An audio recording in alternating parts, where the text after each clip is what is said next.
Today we're going to dive into another Bucs draft pick. Let's meet the boys on the boat parade. You know you could look me in the eye. It's all because of Jesus. He the reason I'm alive. I live by faith, by grace. You know that I ain't gotta strive. They told me tone it down. Yo. My name is Jared. His name is Ryan, and we are the Boat Parade. Ryan, we are doing another Meet the Boys today. Earlier this year in the 2022 NFL Draft, the Bucs traded their 2023 fourth-round pick to the Miami Dolphins for their 2022 fifth-round pick. Which is what? Kind of a bold move, if you ask me. Why would you trade fourth round for fifth round? Ever. Get it, but exactly the reason why we're doing this, we're going to talk about why, because I think it was smart. I agree with you.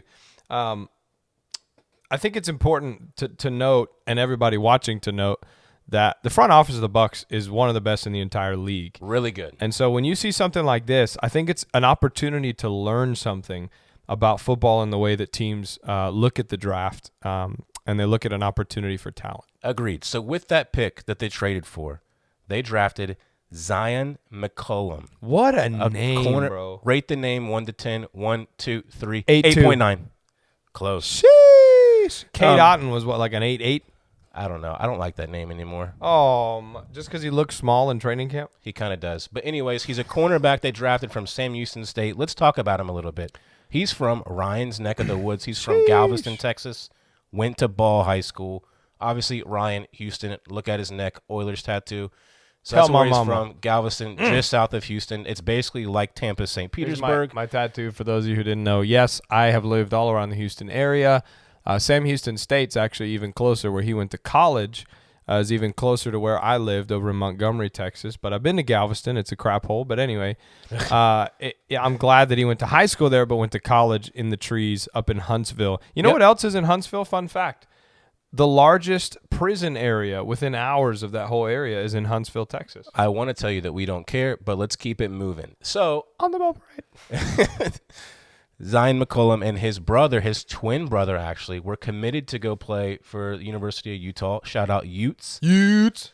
And they decommitted from Utah because they wanted to be closer to home. Now, obviously, from Galveston to Sam Houston State, 2 hours and 3 minutes drive on Google Maps. Obviously, it's a big deal. There to Utah, big difference, a long way. Can you explain to me how decommitment works? Yeah, so when you're committed, that's not being signed to somewhere. So you're making a verbal commitment. Gotcha. Hey, I'm going to go to Alabama, and then, Georgia offers you. It's No, kind of I'm like decommitting. looked down upon to decommit, isn't it? Like if you give your verbal to commit somewhere and then you decommit, it's kind of like. If you're the school that got them to commit to you, then no. So it's just all in perspective. I guess that's true. It's real good for Sam Houston. It is good for them. So McCollum, whenever he came in at Sam Houston State, he quickly became a starter and had a great college career. A lot of accolades going on all conference. They actually won the national championship in 2001 FCS football championship series in 2021. Right opposed to the FBS, which is what most of the colleges you're familiar with are in case you didn't know that. And then because of the COVID year, he actually had another year of eligibility, came back, but he didn't really come onto the scene, Ryan, until the NFL Combine.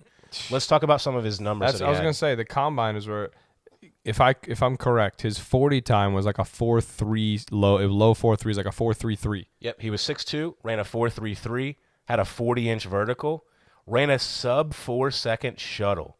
That's the 5.10.5. Sub 4 seconds. If he's on fire, literally. Like if you lit him on fire, that's how fast somebody would run. That's fast. He performed well in drills, and he was actually predicted to go in the third or fourth round by the people that broke him down as a player and watched his film and everything. So that's why I said I think it's a good move that they made. They got him in the fifth round. Somebody's projected to go third round, fourth round. You can get him in the fifth round. You need more depth at secondary anyways. Right. I think Especially they that made the right cornerback. move. That cornerback position is a great place to have depth because those dudes are running a lot. It's great to be able to sub those in when you can, obviously, according to the rules. But that's exactly why. He adds great depth to the DBs, and he gets to learn behind some great secondary guys like Carlton Davis, like Jamel Dean, like Sean Murphy-Bunting. Because he's behind those three guys, really, unless somebody's tired, I don't think he's going to see much playing time this year on defense, maybe in a dime package or something like that. But I think he'll be great on special teams. And that's that third phase of football that people kind of forget about. But it's actually there's 3 phases of the game that are just as equally important: offense, defense, special teams.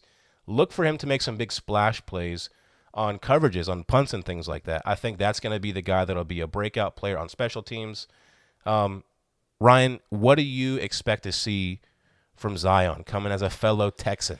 Yeah, well, I mean, exactly what you said. He's not going to get a lot of opportunity, we hope, to play a whole lot. So obviously that hope causes us to believe the Bucs are not going to have a huge injury season. However, it seems to be a Tampa thing, right? With the Rays right now, you have a huge IL list. And a lot of the players that we've brought to the team recently, Akeem Hicks is tough, but he's an older guy. Julio Jones is held together by that pocket lint string you find in your pocket after you wash your clothes. Fact. And bro, he's been balling in camp. No, honestly. I know. He's Julio Jones doing the TB12 method. He's going to be legit. So let's look to see Zyon make a contribution to the special teams. Yeah. Do what you're saying. Hopefully we stay healthy so he doesn't have to hop in there and play defense unless it's a dime package. Right. And yeah, let us guys know what you want to see next from the Bucs content. Thank you for liking, commenting, and subscribing, and we will see you next time on The Boat Parade. You know you can look me in the eye. It's all because of Jesus. He the reason I'm alive.